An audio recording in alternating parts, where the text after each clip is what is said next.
Sinampala, sinuntok. Hindi pa nakontento at sinakalpa ng lalaking ito ang babae na yan.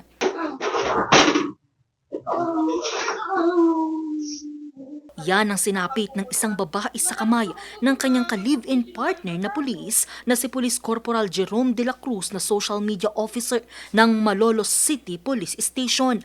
Ang insidente nangyari sa loob ng kanilang bahay noong May 10. Nag-viral ang CCTV video na pinost mismo ng biktima at umani ito ng samot-saring reaksyon mula sa netizen at umabot na rin ito sa NAPOLCOM. Sa isinagawang press briefing ng NAPOLCOM kahapon, May 13, humarap ang pulis at humingi ito ng tawad sa kanyang ginawa. Ako po humingi ng pasensya sa lahat ng na-open ng nangyari sa aming mag-partner po.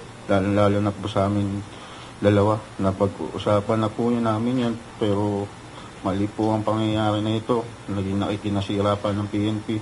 Bagamat humingi ng tawad ang pulis, hindi pa rin siya absuelto mula sa kanyang mga kasong kriminal at administratibo. Sa kang walang yang tao.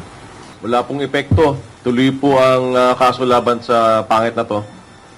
Nakasuhan na ho siya ng criminal case ng Philippine National Police. Nagsampan na rin po ng kasong administratibo ang biktima. Ayon sa Malolos PNP, 3 taon nang nagsasama ang dalawa at hindi rin ito ang unang beses na sinaktan ng pulis ang kanyang nobya dahil sa selos. Kami po ay hindi nagkulang sa pagpapaalala sa ating mga tauhan ever since po yan. And kami po ay hindi nagpapaalala na laging rumispeto sa karapatang pantao, especially sa mga kababaihan. Ito po ay huwag niyong tularan. Kung sino man pong pulis ang nanonood nito, huwag niyo pong tularan itong pulis na to. Sa mga mamamayan po na nanonood ngayon, pagkatiwalaan po natin ang ating kapulisan. Pero ito pong taong to ay halimbawa ng isang bugok na pulis. Hindi po ito nagre-represent na kung sino ang Philippine National Police.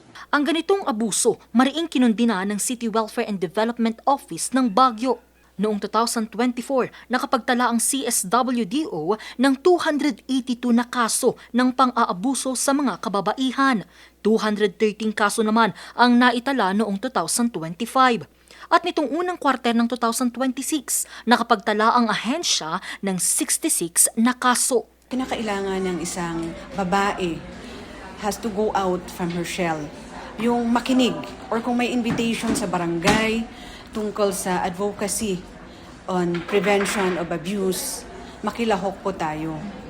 Kasi doon po tayo matuto or doon po natin malaman na meron palang mga ahensya na pwedeng mag-assist sa mga biktima ng violence ng mga kababaihan at mga bata. Most of our victim survivors are dependent financially sa kanilang mga asawa o sa family head. Lalo kung ang perpetrator is the asawa mismo or yung family head.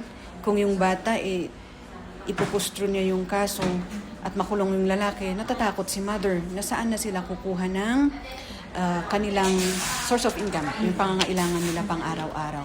Pinakamarami rito ay physical abuse at madalas 20 hanggang 29 anyos ang edad ng mga biktima. Ang masaklap pa, sa loob ng kanilang tahanan nangyari ang pang-aabuso.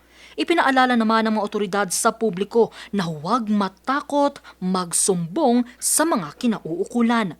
Tandaan na ang pananahimik ay madalas sandata ng mapang-abuso, pero ang inyong kwento ay may kapangyarihan. Angel Arquero, RNG News.